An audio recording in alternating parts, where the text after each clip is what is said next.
Because Ruth said this morning, "Are you sure it's okay?" I said, "Sure, well, take a chance. You know, life's full of risks, right?" And it was wonderful, Ruthie, and thank you, Merle. And what I said, it's okay, Ruth, because guess what I'm going to tell them? I wish that life could always be a foot-stomping, hand-clapping, wonderful, joyous experience. And that's really what it's supposed to be. And, you know, it certainly will create a lot of energy because, and I was thinking about it this morning, thinking about Ruth playing, thinking about what your reaction is. Gee, if I didn't have the need to be perfect, I wouldn't care what you thought, would I? All right? That's the place we're trying to get, actually. We're really trying to get the place in life where we can have better living right here and right now. There's no way that you and I are going to get to that place unless we can have an inner security and be true to that self that we are and be able to stand up and be counted as a life of God and as a love of God. And that's what it's all about. It's all about better living right here, right now, not pie in the sky by and by. And you know what? We need the energy because the energy that's created here this morning gives you the impetus, the excitement, and the authority to take dominion of your life, and we're here to take dominion of our life. Ernest Holmes says that in Genesis it says, "In the beginning we were created in the image and likeness of God," and following that quickly is the assertion that we have dominion over everything. We have dominion over everything that's less than than what we are. We have dominion over our bodies, we have dominion over our finances, we have dominion over experiencing love and friendship and creativity in our lives, and we need to assert that and we need to know that. And it does take energy, and life should be foot stomping and hand clapping and a joyous experience. And for the most part, as we become a student of truth and as we are willing to be in the growth process, willing to risk, willing to be whole, willing to let go of fear, willing to stand up and be counted as the life and the love of God. In our window, in the display window that Martha does, and it's always so wonderful, she had all these wonderful masks. There's one, and it says, behind this, let's see, what does it say? Behind this mask, or behind your mask, maybe it says, is the face of God. Behind our mask is the face of God, and we're so afraid to let who we are and what we are stand tall, stand up, and be counted. And because of that, and the fact, the first healing that you and I need so that we can have better living now, which means that we need to have health in our life, we need to have healthy bodies, that we need to have financial freedom, that we need to feel creative, we need to feel good about ourselves, we need to have loving relationships, we need friends, and we need peace of mind. That's better living, and it's right here and it's right now, because no one can deny us anything but ourselves. This is what we teach, this is what we believe, and this is what we are trying to accept in this teaching of science of the mind. And it is a science of the mind. Interestingly, I mentioned the program on PBS on the brain. Last Wednesday evening, I don't know if any of you saw it, but it was making reference to, and they had this lady on the program who lives in an area of the world where there's less light. At any rate, she became very depressed. She wanted to sleep all the time. She didn't want to do anything, and she just lost all zest for living, all enthusiasm for life. And she was counseled, and they talked to her, and they spoke to her, and then what they realized is that when we are deprived of light, we want to hibernate, we want to retreat. And so I'm sure that all of us experience that once in a while, that when we have a change of seasons, when our days get shorter, that we want to be more cozy. It's kind of fun to just to be in our homes where it's cozy and where we can sort of hibernate. But yet we have to participate in the activity of life. So sometimes, again, we have this push-pull thing. Anyhow, the antidote for this lady's depression was bringing in a light. And they had a screen and they had lights shining on it, and she sat there and she did her work and she typed and she did her writing and so on. Do you hear what it's saying? The antidote for depression is light. The antidote for activity is light. And you and I need light, we need understanding, and that's what life's all about. To understand that there are not a few people that have special pipeline to God and have the secrets to life and have the secrets to better living right here and right now. We're here to understand that each one of us has access to the wisdom of the ages, that within us and all around about us is the presence and the power of God. That we're here to know that we need to direct this creative power, and it's a creative power through the use of our thought. And that is to the degree we direct it for health, for finances, for right employment, for relationships, for creative ideas, to feel good about ourselves, for peace in our world and peace in the world at large. To the degree we do that, there is a responsiveness, because we live in a responsiveness universe. So we are here, and to know that this is a truth, to know that we can take away the masks of fear. Okay, the one thing we have to heal is our fear of being successful, our fear of being whole, our fear of being happy, our fear of being wealthy, our fear of being independent, our fear of standing on our own 2 feet without leaning on someone else because we think that there's a scarcity or there's not enough in our world. This is where we give away our power. We give away our power when we are filled with this fear. When we make someone or something our God, and then because we think that that's our security, that's our happiness, and in that lies our good. And then we have a fear of loss or abandonment, because it might be taken away from us. And so, you know what you and I are doing? We're building a foundation for faith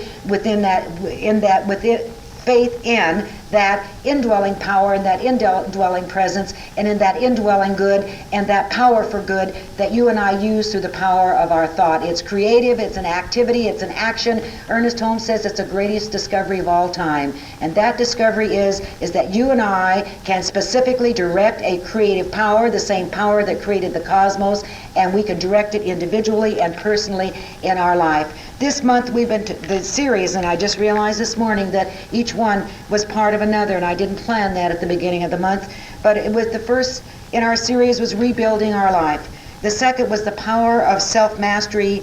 Last week, Finding Life's Riches, and today, Better Living Now. And you're going to say, well, what new is she going to say today? I don't know. I'm just going to say and maybe repeat, because repetition is the key to re-educating our belief system that we have a right and a responsibility to direct this creative power within us for good and for healing.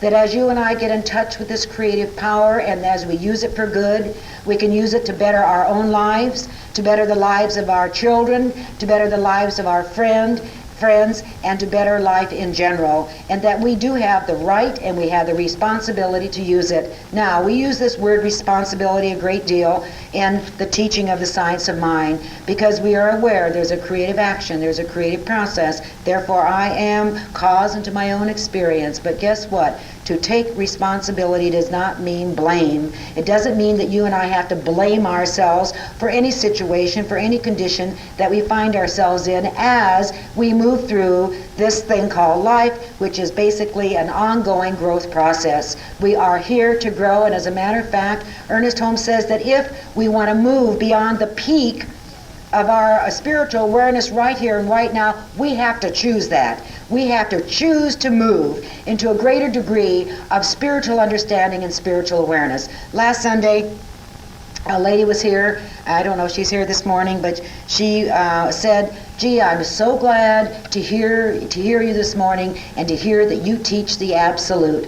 Well, I do teach the absolute. Ernest Holmes was an absolutist. Troy's an absolutist. Jesus the Christ was an absolutist, because I absolutely believe in the wholeness of life. That there is one God, one life, one creative power, one love, one spirit, and that we are created in the image and likeness of that one. Therefore, that one is within you and it's within me, and that we are created in the mental and spiritual image of the Holy Spirit, or the Great Spirit. That Great Spirit is who you are and what you are. And when you and I can let go and dare to risk of this need for approval and this need and this idea that we're not perfect. You know, I could have taken time to change my stockings this morning, but I thought, you know, that's a good test. You're all going to look at my run. I know, after church. But you know what? And I have such a deep need to be perfect. And I thought, no, they'd rather have donuts. And I know that. Let them eat cake, right? At any rate. So it's okay to not be perfect, and we know, but we're always in the process of the awareness of the perfection and the wholeness that we already are. And some of the thoughts that we moved through this past month are being able to accept this self for the greatness that it is, and to be able to accept that it's okay to be healthy. Do you know that? It's really okay to be healthy. And again, no one can deny us anything but ourselves. And I'm standing here and I'm saying that the better living now is health, and it's wealth, and it's creativity, and it's the right employment, it's creative ideas, it's peace of mind, it's happiness, it's love. And you're going to say, well, I want all those things. Guess what? We all want all those things. And Ernest Holmes says everyone wants them, whether they call it salvation, redemption of sins, or happiness. Everyone wants the better living, and we want it right here and right now. And the secret is it is right here and right now, according to the degree that you and I want to accept it. If we had accepted it, we'd already have it. It's as simple as that. But it's okay to be in the process. It's okay to be in the process of accepting that we have a right and a responsibility to stand up and in life and be counted as a dynamic, healthy, creative, abundant expression of life. We need to know that for ourselves so that we can know it for the people in our world that we care about. Healing begins with us. And you know, the fear is that there's a scarcity in this world and there won't be enough. Hoarders are afraid that there won't be enough in their world, and so they, like squirrels, and they bury it and they hoard it because they don't believe in the security that within them is that power that will always provide everything we need abundantly.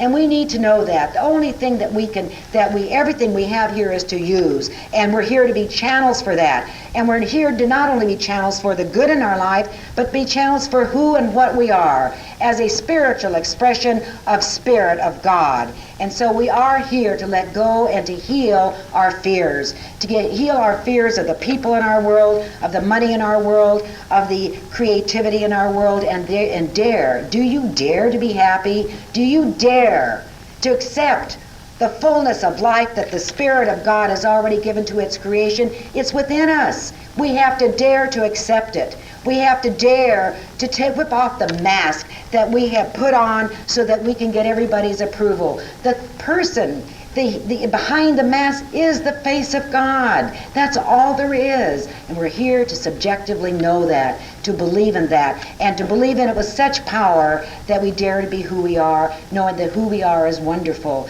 As we begin to identify with that we are the wonder of God, that we are here and that the universe is for us to express the wholeness of life, what happens? We identify with that, this creative power responds, and it begins to move through us into our life and into our world of experience. All healing takes place in forgiveness. And if there are any blocks in your life, then maybe we need to take some time to truly move through that process of forgiveness one more time. You know, there's a statement, forgive yourself and live. We've all made mistakes, and I have a run on my stockings, so what? You know, who told you, and so what? We need to be able to forgive ourselves and to really live life, to accept and to let go of the fear of having a life that's wonderful. You know, I was thinking this morning, if I said to you, how would you feel if, could you really accept a healthy body? Can you really accept wealth? Can you accept being independently wealthy? Can you accept being a creative, dynamic, wonderful, meaningful, needful expression of life? Can you accept loving relationships and love in your life? And you're going to sit there and say, well, of course I can. But that's not true, because we all have these blocks to some degree, and we're trying to lift those blocks, take away those masks so that we can truly, with an open, full heart, not like this, but like this. And it's wonderful to be wide open to life. It's wonderful to say, hey, I'm ready, God, to be this channel of life, and I'm ready to be successful. I'm ready to be healthy. I'm ready to be wealthy, and I'm even ready to be independent. That means that I'm ready to not have to depend or rely on anyone in my world for my happiness, for my good, for my support, for my security, and for my love. Now, what happens is, as we recognize the attributes and the qualities of God, the life of God, of who and what we are, the wonder that we are, we're the signs that follow. You know, it says in the front of your program that how great are his signs. You are the sign. You are the life expressed. You are the God life.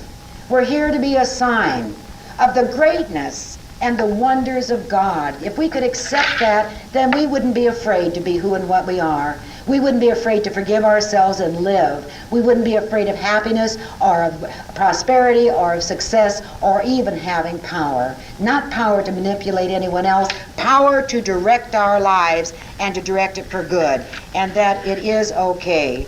All right, we feel that we have a need to be perfect, that we need to get other people's approval, and that we are denied the better living right here and right now. Again, no one can deny you or deny me anything. If you want it, we have to choose it. If I want it, I have to choose it. And that means we need to choose what do we want that would make life better right here and right now. Not tomorrow, not next month, not when you retire, or not when your ship comes in. Right now. You know what I wanted to begin by saying to you this morning? I wanted to begin by saying, are you better off today than you were 4 years ago? And I was going to say, if you've been around me and you've been hanging around me and in my classes and in this church, you better be. Because but it has nothing to do with the officials, the elected officials of this country. It has to do with consciousness. It has to do with our belief system. And yes, those of you that have been a part of my life are most certainly better off today than you were 4 years ago, and you know that. And the reason I wanted to bring that to your attention is, why is that? It has nothing to do with Reagan or whatever. It has to do with your belief, your faith, your consciousness, your energy, your effort, your commitment to re-educate your belief system about who you are. And that's what it's all about. And you better believe our life is better. And we forget that sometimes, and maybe that's why we need the national holiday of Thanksgiving, so that we can remember. You see, we need to remember that our life is greater, it is better, it is fulfilled with wonder, and it's because we have put forth an effort. And Ernest Holmes says the rewards are so great for the person that truly will make the effort to expand, to evolve their spiritual awareness, and to let God be the foundation of their life. And he says the rewards come to us mentally, physically, and financially, materially rather, and they come to us, you see. So when I stand here and I say that I know, I've just seen it, that the windows of heaven open up and pour blessings over us and our loved ones till almost there's not enough room to receive them. That is the promise of God through the prophet Malachi. But it means we have to give first. We can't get without giving, friends. We have to give first. And what do we have to give? All that we are. But basically what I'm talking about, I should say you need to give all your money to the church. That's what I wouldn't say that, and you know that. We need to give our attention to this creative power. We need to give our attention to our thought and what we're thinking and how we're using this creative power. We need to give our attention to the recognition of the fullness of life. If you have a health problem, then your attention needs to be right here and right now, that your body is a temple of the living God, and that through the creative power of your word and through your prayer, that your body can return to normal wholeness, to the natural state of being whole and perfect. If we have anxiety or fear in our world of finance, then we need to give our attention to that area of our life. Give your attention to the area where there's fear. Heal it. We need to heal our fear. We need to heal our fear of being wonderful and abundant. My God, we're afraid to let anybody know that we're abundant. Somebody might want to borrow some money from us, and then what will we do? Think about how mixed up the psyche is in our personality. We're here to get it straightened out. We're here to get it in a sense of wholeness, in a sense of oneness, in a sense of unity. And we're here to dare to be all that we already are and that we were intended to be. Yes, we always are going to be in a process. It's forever going to be greater.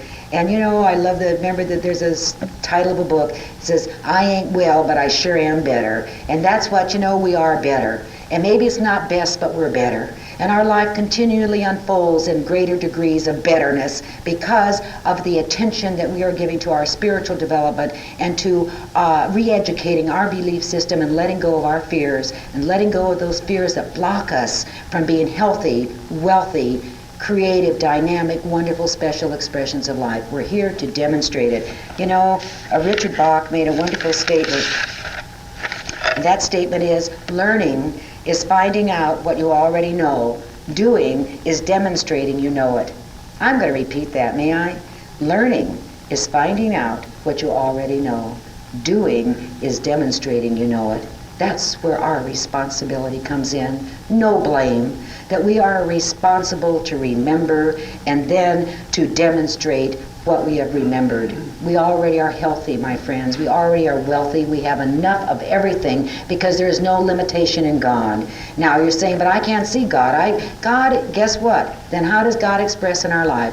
As the people, the circumstances, and events. We don't make them our gods, but that's the way God expresses, through people, through circumstances, through events. And those events, those circumstances, and those people will be the right people, events, and circumstances at the right time for the fulfillment of whatever it is you need in your life. Whatever the fear is, whatever the block is, wherever the need is, recognize the fulfillment of that need. This is why Ernest Holmes says that the answer to the prayer is in the prayer.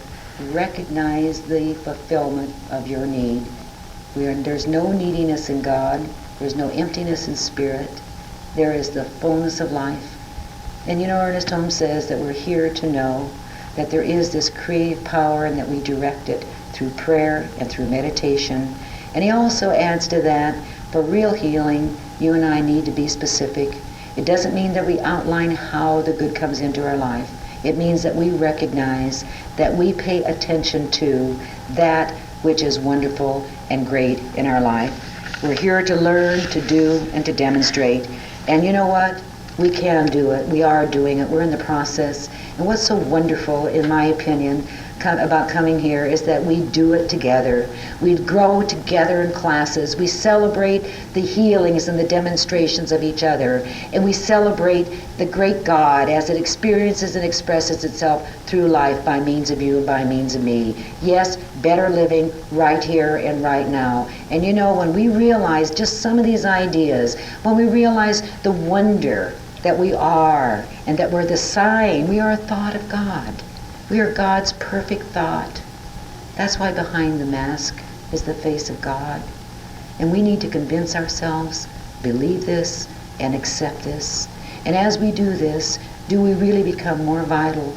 And does our life become more filled with love and with peace and with creativity and with abundance and with success and with power and with independence? Not independence. People need people. We need each other so that we can share and celebrate each other and celebrate the life of God that is the essence and the reality of who and what we are. And so forgive yourself and live. Heal your fears. Dare to celebrate. Let's take off the mask. Let us really know that who we are is okay, that we're okay right where we are. Someone has told me that one of the things they love about being in my classes is that there is a consciousness that they feel safe. You better believe it. You are safe. You're safe being here. You're safe being in my consciousness. You're safe being in the growth process, because I know we're all in it together, but I also know that it does take effort and that we can support each other, we can encourage each other, and we can just stomp our feet and clap our hands and snap our fingers every once in a while and say, wow, life really is wonderful. It is, you know. Please accept it. Take these ideas that I've shared all month and turn it around and know that, yes, we are captain of our fates and we are masters of our souls, and that we dare to take off any mask that we put up to hide who and what we really are. We dare to be free. We dare to stand tall. We dare to say, God, here I am. I accept the great bounty of your givingness in my life right here and right now. Yes, life is wonderful, and so are you. And so let us truly go out of here today and have coffee and donuts and celebrate each other. Be grateful for each other. Be grateful for the learning process. It's always going to be, and maybe it's not best, but it sure is a heck of a lot better. You know that, and so do I. And you know what? Stick with me, and it's only going to get better and better. That's a promise. Thank you very much.